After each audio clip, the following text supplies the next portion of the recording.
It's basically Sanji and Zoro.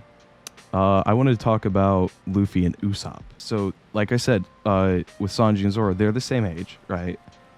And, you know, but they're a bit older than Usopp and Luffy. They bicker, but they also care about each other. But with Luffy and Usopp, they're both a bit more airheaded. You know, they like to have. They're not as serious as Zoro and Sanji. So their friendship is more of like childhood best friends, despite the fact that they've known each other for only about 2.5 years now. And even at the beginning of the series, like right after Usopp joins the crew, they start, acting like brothers, always joking with each other, playing jokes and pranks on each other, stuff like that.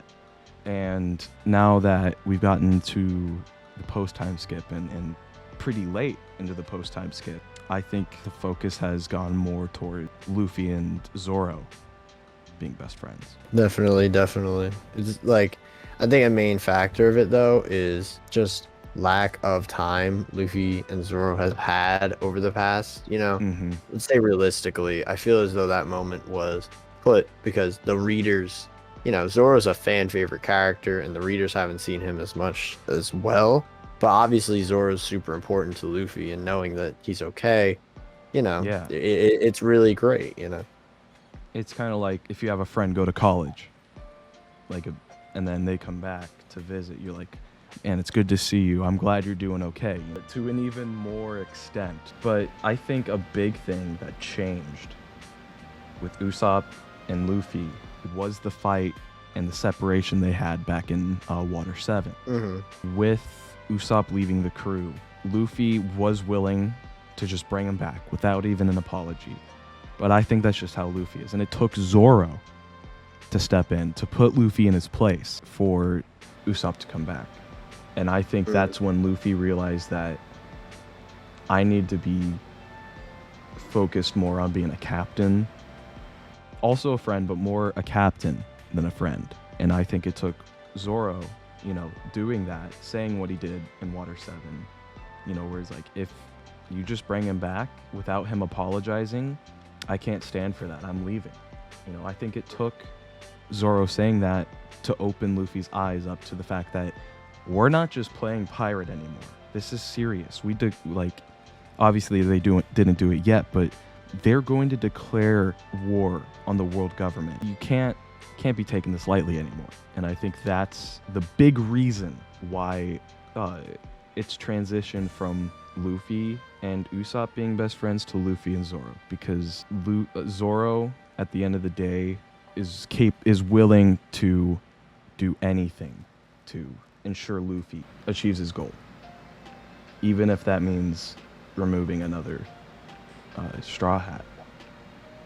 I mean, that's basically what he wanted, was either Usopp apologizes and comes back, he doesn't come back, or he comes back and I leave,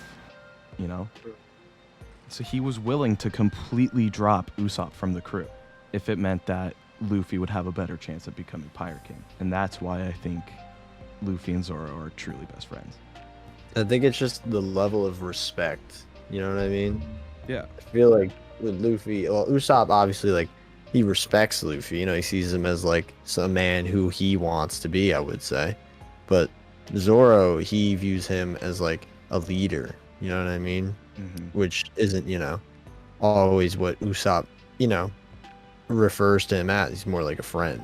Yeah. It's just, I think having that respect of, we're both like, it's almost like Zoro treats Luffy as someone he'd be willing to give his own dream up for, That's what's so, I wouldn't say shocking, but like, what makes it so like revealing how much Zoro cares about him, Mm-hmm. And it's we have seen that Usopp truly does. He has gone through a lot of change since what happened in Water 7. And he truly does want Luffy to achieve his goal, and he's willing to put his life down for that. But at the end of the day, Zoro did it first, and he did it from the very beginning at Baratier. He basically said, I'm going to lay my life down for you. For me to achieve my goal, I can't lose anymore. I'm either going to die or I'm going to see you become Pirate King. And that's that. Oh, You know what? I was just rambling there. That's a new perspective I didn't even have before. Yeah, it's just how it is. I mean, That he's scene has a devoted. lot more weight than I think a lot of people realize. It has Mm. so much weight behind Zoro's declaration to Luffy of his, from the very beginning, Zoro was dedicated to following Luffy, whereas Usopp was still tied to his former ambitions. Zoro had, by the end of the pre-time skip, Zoro was completely ready and willing to throw away his ambition if it meant that he could help Luffy achieve his own. Whereas Usopp took a lot more time to get to that point and was a lot more sudden. It was kind of a realization for Usopp that kind of was like, I'm a shitty crewmate. I'm talking only pre-time skip here. Like, I'm a pretty shitty crewmate to somebody who's going to be the future Pirate King, and I need to shape up. And that's what happened to Usopp. That's how he changed. But with Zoro, he didn't need to shape up. He was already there. He just had to throw away his past ambitions. I don't know if I would necessarily say throw away, but he definitely has such a level of like respect Put him in the for Luffy afterburner, that he'd be rather. willing to, you know? Yeah. Like, Zoro still does want to become the world's strongest. I I'll rephrase. I not throw away, but maybe put him in the afterburner. Hmm. Kind of like a secondary objective once I reach Luffy's goal, because only through Luffy can all of them achieve their goals. Sanji wants to find the All Blue. Well, he's got to travel with the Straw Hats until he finds it. Nami wants to create a world map. She's got to travel with the Straw Hats until she can create it.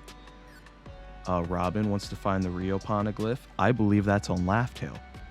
Zoro wants to become the world's strongest swordsman. He has to become stronger along with his captain to do that. Now, that's just a couple examples. Without Luffy, none of these people would be able to achieve their dreams. And that's why they're so willing to throw away their dreams for Luffy's, is because without Luffy, they can't do it. And the thing, I think that's so great, and it's been established since the beginning. Like, it's not just them who need Luffy. Luffy needs them to do anything. That's what's so great Yeah, about it. it's Like, vice versa. they know. Yeah, exactly. They can rely on him, and he can rely on them. That's what Yeah. makes this such like a genuine, they feel like a family. In all honesty, you know Because what I mean? he can't navigate. He can't use sword. He doesn't know how to. He would die in a week by himself. He was lucky to even make it to Shellstown. So fascinating to me that this whole series, all of it, started with a rubber boy inside of a barrel. It's just pure luck that he got that. It's just sometimes I think one of the lines. I think one of the lines I think about the most is Mihawk in Marineford. He said, "It's not Luffy's hockey or anything really. That's like, well, I mean, I assume it's not Luffy's hockey. I don't think But it's Luffy's hockey. it's I know what it's you're just gonna him. say.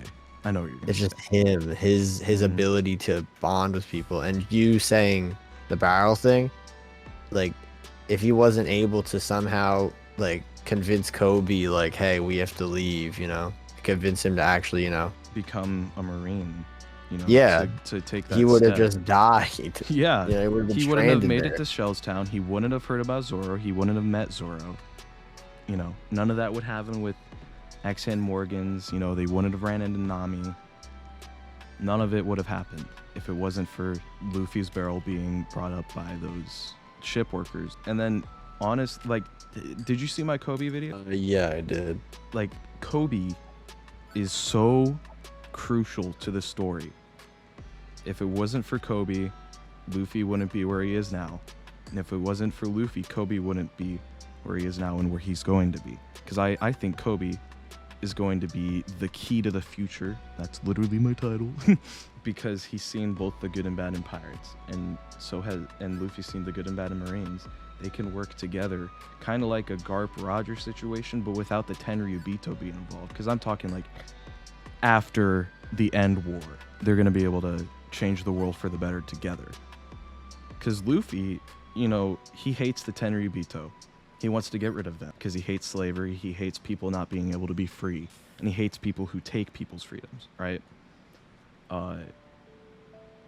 So I think it would just make sense that he works with the Revolutionary Army and his father someday to, and all of the allies that he's gained throughout the years, his ability to turn enemies on his side, you know, into allies, and all that ability that Mihawk brought up, you know, it's all gonna accumulate in one final battle against the world government.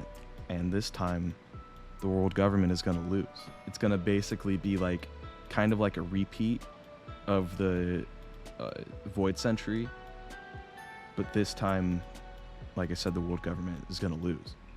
Trying to. I don't really have anything to bounce off that, Yeah, but no. I do agree for. Neither do I. I think it is an interesting mindset.